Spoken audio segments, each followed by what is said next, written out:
Salve Maria e viva Cristo Rei! Hoje, finalmente, chegou o vídeo sobre o que é adoração, idolatria e veneração. Então, vamos começar primeiramente para o que se enquadra como idolatria. Então vamos à explicação do que é idolatria. Em resumo, é você pegar qualquer coisa, qualquer criatura que não seja divina. Mas vem a pergunta, o que é ser divino? Um anjo, ele não é divino. Um santo não é divino. A única coisa que é divina é apenas a Santíssima Trindade. Pai, Filho e Espírito Santo. Só a Ele deve ser adorado, mas nada deve ser.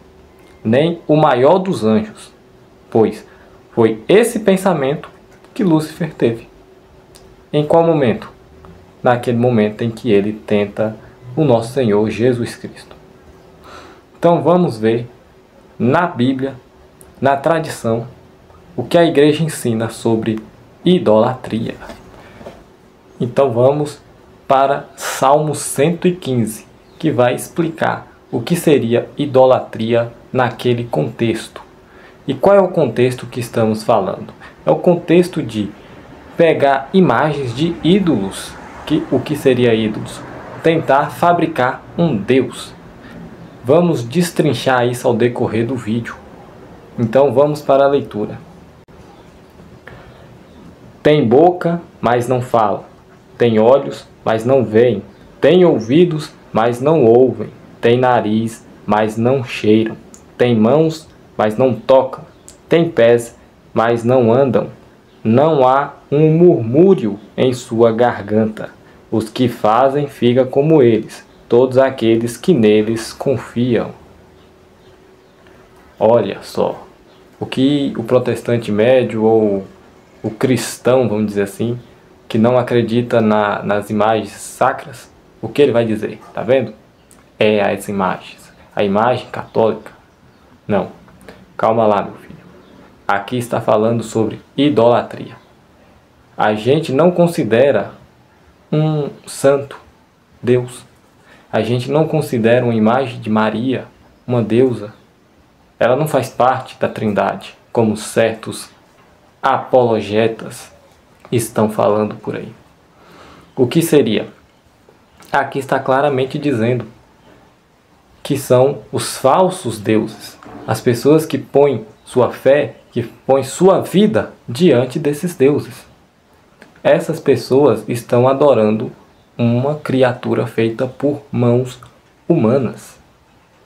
O mesmo que eu pegar, fazer um bonequinho e falar, isso é Deus. Isso não é a representação. Deus é isso aqui. Era isso que eles pensavam. Mas vamos ver. Eles poderiam até não pensar que aquele material de fato era Deus. Mas eles poderiam estar indagando que aquilo seria um Deus. Não Yahvé, mas outro Deus. Entende a questão? Vamos ver no Novo Testamento o que se fala sobre isso. Veja o que está escrito em Mateus. Ninguém pode servir a dois senhores. Com efeito, ou odiará um e amará o outro, ou se apegará ao primeiro e desprezará o segundo. Não podeis servir a Deus e ao dinheiro. Em outras traduções vai estar Mamon, porque Mamon era um deus pagão que era relacionado a riquezas. E qual seria o significado disso? Significa que nossa adoração é somente a Deus. Não pode se dissipar para qualquer outro tipo de criatura. Mas a adoração, a idolatria, não está somente a isso. Algo que é relacionado, que é literalmente a idolatria, é a superstição. Mas o que seria superstição? Ah, é só eu ir, sei lá, num curandeiro, num cartomante? Isso é superstição?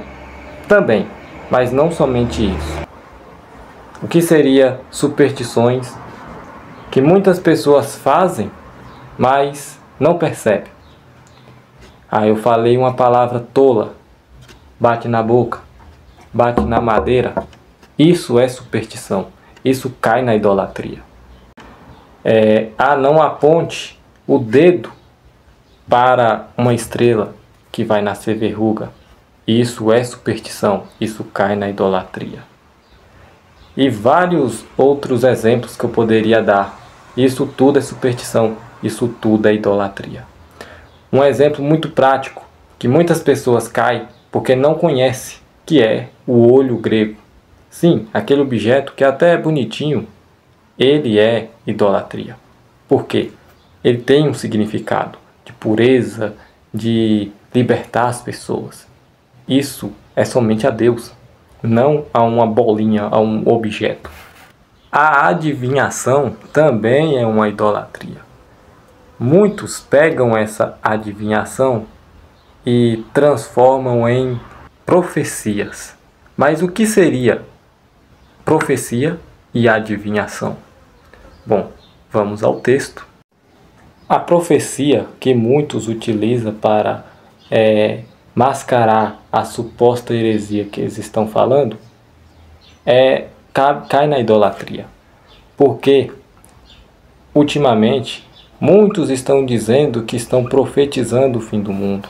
Mas isso é uma grande mentira. Porque o próprio Cristo já nos disse: passarão o céu e a terra, minhas palavras, porém, não passarão. Daquele dia e da hora ninguém sabe, nem os anjos do céu, nem o Filho, mas só o Pai. Ou seja, se você está profetizando que Cristo vai voltar, opa, calma aí, você está pondo no lugar de Deus. E isso sim é idolatria. Você está idolatrando a você mesmo, porque você está entrando no lugar do Pai. Então, essas pessoas que nos chamam de idólatra precisam rever o que é idolatria. Claro, eu não preciso nem dizer que magia é idolatria, porque você está abdicando do poder divino para ir em busca de um poder que não é divino, de um poder que não pertence àquela pessoa ou àquele ser. Então, você está caindo sim na idolatria quando você vai consultar, sei lá, um pai de santo, um médium, algo do tipo. A irreligião também é uma idolatria. Mas o que seria irreligião? Irreligião é o contrário de religião. O que seria uma pessoa religiosa? Uma pessoa que, no caso católico, lê a Bíblia, faz orações, recebe os sacramentos, crê no que está fazendo, vive aquilo que crê. O que seria uma pessoa irreligiosa? A pessoa irreligiosa é uma pessoa que não necessariamente seja ateu, mas na prática, convenhamos, é pior até que um ateu. E talvez possa até ter uma religião no papel, e cá entre nós, seria um católico de IBGE. Diz que acredita na igreja, diz que segue o que Jesus pede, mas na prática não segue nada. Isso é uma pessoa irreligiosa, é uma pessoa que está caindo na idolatria. Por que está caindo na idolatria? Vamos ver. Uma pessoa que é irreligiosa, ela muitas vezes, ou talvez nem possa ser uma pessoa irreligiosa, uma pessoa até religiosa pode cair nesse pecado, que é pôr Deus à prova. Isso é um pecado que é idolatria, ou beira a idolatria. Porque você não está acreditando nos poderes de Deus, e sim acreditando, talvez, em qualquer outra coisa, mas tentando pôr à prova o que Deus já é. Então vamos para o texto. Não tentarás a Yahvé, vosso Deus, como tentastes em massa. Observais cuidadosamente os mandamentos de Yahvé, vosso Deus, bem como os testemunhos e estatutos que ele te ordenou. Veja bem, se eu estou em crise de fé, algo do tipo, qualquer coisa, e eu vou e falo, se Deus existe, que esse celular desligue agora. se Deus existe, que aquele pássaro voa nesse exato momento. Você está querendo pôr Deus à prova, você está querendo mandar em Deus, e em Deus ninguém se manda. Ou seja, você está caindo na idolatria. Isso é muito perigoso, porque é bastante comum isso acontecer. Então, vamos ver agora no Novo Testamento o que se fala sobre. Em Atos dos Apóstolos, ainda vai estar falando agora sobre eu vou ler aqui, simonia. O que seria isso? É algo que também cai numa pessoa irreligiosa, que, resumindo, é uma pessoa que quer ganhar na vida religiosa, mas não crendo na religião, e sim por barganha, por querer comprar, sei lá, posições, querer comprar títulos. Essa é a palavra. Vamos ao texto. Pedro, porém, replicou: pereça o teu dinheiro e tu com ele, porque julgastes poder comprar com o dinheiro o dom de Deus. Veja bem, se você, sei lá, está querendo crescer numa pastoral, querer ser importante, mas não de modo justo, não de modo religioso, e sim de modo irreligioso. Você sabe das coisas, sabe, tudo bem, é um teólogo, algo do tipo, mas quer crescer, quer se orgulhar disso e começa a barganhar, a querer comprar títulos, coisas de Deus. Isso você está caindo no pecado de idolatria, porque você está querendo aumentar o seu eu e não fazer um serviço justo a Deus. Porque o próprio Cristo, ele disse: curai os doentes, ressuscitai os mortos, purificai os leprosos, expulsai os demônios. De graça recebestes, de graças dai. Veja bem, é isso. Isso que é simonia. Você pegar algo que é de Deus e comerciar. Fazer um comércio com as coisas de Deus. Por isso que Jesus ele fica tão irado no templo e sai chicoteando o pessoal, porque estava vendendo coisas que eram de Deus. Quer um exemplo claríssimo que está tendo na nossa sociedade hoje? As igrejas de parede preta, as igrejas Churchill, elas estão comercializando o evangelho. E elas estão caindo no pecado da idolatria. Elas estão idolatrando, sei lá, o pastor, dono da igreja, porque tem uma pregação, uau, muito badalada. Ou então comerciando a própria igreja, adorando a própria igreja. Porque olha aqui, tem tudo de bom, olha só essas luzes, olha esse palco, olha aqui os instrumentos, o som de qualidade, tudo do bom e do melhor. Basta você pagar não sei quantos para você ficar na área VIP. Isso é idolatria. Então, muito cuidado. Se você acusa nós católicos de idólatra, repense o que é idolatria. Repense se você não está praticando. Porque idolatria é um pecado que, convenhamos, é muito fácil de fazer. E o ateísmo. O ateísmo também é algo que é um pecado gravíssimo. É uma, vamos dizer, uma apostasia. É endeusando eu mesmo. Tem uma frase que eu já ouvi, não sei quem é que criou ela, que fala: se eu não acredito em um Deus, o Deus é eu mesmo. E realmente é. Uma pessoa que não tem religião, uma pessoa que não acredita em Deus, ela vai acabar criando a sua própria religião, criando o seu Deus, ou eu sendo o meu próprio Deus. Isso é muito perigoso. Vamos pegar o exemplo do ateu. O ateu, ele vai falar: Deus não existe. Mas como que ele vai viver uma vida reta? No seu pensar. Ah, eu acho que é assim, eu acho que é assim, eu acho que é assim. Ele vai ditar as próprias ordens. Ele muitas vezes vai cair em pecados que, pelo amor de Deus, horrendos. Vai cair na profanação, vai cair na blasfêmia, vai cair na orgia e vários outros pecados, porque ele pensa que está certo. Por que ele pensa que está certo? Porque ele quis assim, ou seja, ele se torna o próprio Deus. E algo que é parecido com o ateísmo mas não chega a ser de fato, é o agnóstico, o agnosticismo, que é o contrário de gnosticismo.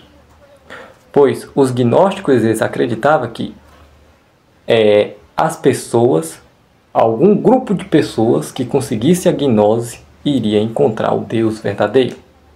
Já o agnóstico ao contrário, ele acredita em Deus, mas ele crê que é impossível chegar a esse Deus. E muitas dessas vezes, ele, por preguiça moral, ou sei lá por quê, eu não sou agnóstico, ele acaba não acreditando em Deus. Porque ele vai, sei lá, se pergunta se Deus existe, e a pergunta real que ele vai fazer, ele foge dela. Ele prefere ficar nesse mundo escuro. Ah, Deus é impossível de chegar, eu acredito em Deus, mas sei lá, ele é impossível de chegar, ele é um Deus oculto, então eu vou viver minha vida aqui. Aí muitas vezes vai cair no pecado, aí vai ser um pecado que ele gosta, e ele não vai querer mais sair daquele pecado, porque o pecado é uma prisão. Então ele vai ficar naquilo. Ah, não, Deus é impossível de chegar, isso tá bom demais aqui, ó, tô fazendo o possível e tal, Deus é misericordioso e não sei o que. Ou seja, ele vai criar um ateísmo, ele vai criar, na verdade, uma religião na cabeça dele e vai viver na prática um ateísmo, porque ele não tem um Deus. O Deus dele é desconhecido. E chegamos na imagem. As passagens mais famosas é Êxodo 20, que eu não vou recitar aqui porque já conhecemos, e o Salmo 115, onde eu já li no começo do vídeo. E qual seria as passagens que prova que as imagens sacras podem sim ser feitas? Bom, primeiramente temos que analisar o que seriam essas imagens. Para nós católicos, a imagem é Deus? Não. Nem a imagem de Cristo crucificado, nem a imagem de Maria, nem nenhuma outra imagem é um Deus para nós. O que essa imagem remete? Essa imagem remete ao protótipo, como diz no concílio. Mas o que seria protótipo? Eu olho para essa imagem, eu rezo perante a imagem, eu adoro, mas não a imagem, mas sim o que ela representa, o protótipo. Eu adoro Jesus, o Jesus crucificado, não esse, mas o que de fato aconteceu. Eu rezo a Maria, a imagem de Maria. Eu ajoelho perante a imagem de Maria para adorar a Deus. Como assim adorar a Deus? Eu estou rezando para a imagem de Maria? Ora, porque a imagem de Maria representa Maria, e Maria é intercessora entre eu e Jesus Cristo. Então ela vai levar minha oração a Jesus Cristo. Então eu estou rezando, pedindo a intercessão da pessoa de Maria, e não da imagem de Maria. Então vamos aqui no Antigo Testamento entender por que os judeus não faziam nenhuma imagem de Yahvé, mas no Novo Testamento nós podemos fazer imagem de Jesus e dos seus santos. Deuteronômio capítulo 4, versículo 15 e 16. Ficai muito atentos a vós mesmos, uma vez que nenhuma forma vistes no dia em que Yahvé vos falou no Herob, do meio do fogo. Não vos pervertais, fazendo para vós uma imagem esculpida em forma de ídolo, uma figura de homem ou de mulher, figura de algum animal terrestre. O que seria isso? Aqui está claramente falando que é proibido a imagem de um ídolo. O que é um ídolo? Tentar fazer Deus. Essa é a proibição de Êxodo 20. Não é nada sobre imagem de anjo, de, sei lá, de um animal, de nada do tipo. É a imagem de Deus. É proibido fazer a imagem de Deus, porque Deus não se fez imagem. Yahvé era ainda oculto. E todo cristão sabe que a revelação foi encaminhada nos tempos até chegar em Jesus Cristo. Jesus Cristo é a plena revelação de Yahvé. E veremos isso no Novo Testamento. É daí que vem a formação de imagens, não como ídolos, mas como ícones que nos levam ao protótipo, que é Deus Pai, Jesus, Espírito Santo e todos os seus santos. E aqui está a autorização de que podemos sim fazer imagem. Veja que no Antigo Testamento está proibindo estritamente a proibição de imagem que se remete a Deus. Por quê? Porque Deus estava invisível. Não havia nada no monte. Agora vamos ver o que São Paulo diz. Carta aos Colossenses, capítulo 1, versículo 15. Ele é a imagem do Deus invisível, o primogênito de toda criatura. Ele é a imagem. Jesus é a imagem. Então, se queremos representar Deus, representamos Jesus Cristo. Não para ser um ídolo, mas para ser o protótipo para relembrar o Cristo. Que o Cristo é a imagem do Pai. Veja como é simples. Você não pode adorar isto. Mas isto não seria idolatria só pelo fato de existir ou de orar perante isto. Isto é a representação do Deus verdadeiro, em que se eu orar, não estou orando para isto, mas estou orando para o que isto representa. Porque Cristo se fez a imagem do Deus que ninguém sabia como era. Então, aqui está claramente mostrando o porquê temos imagem.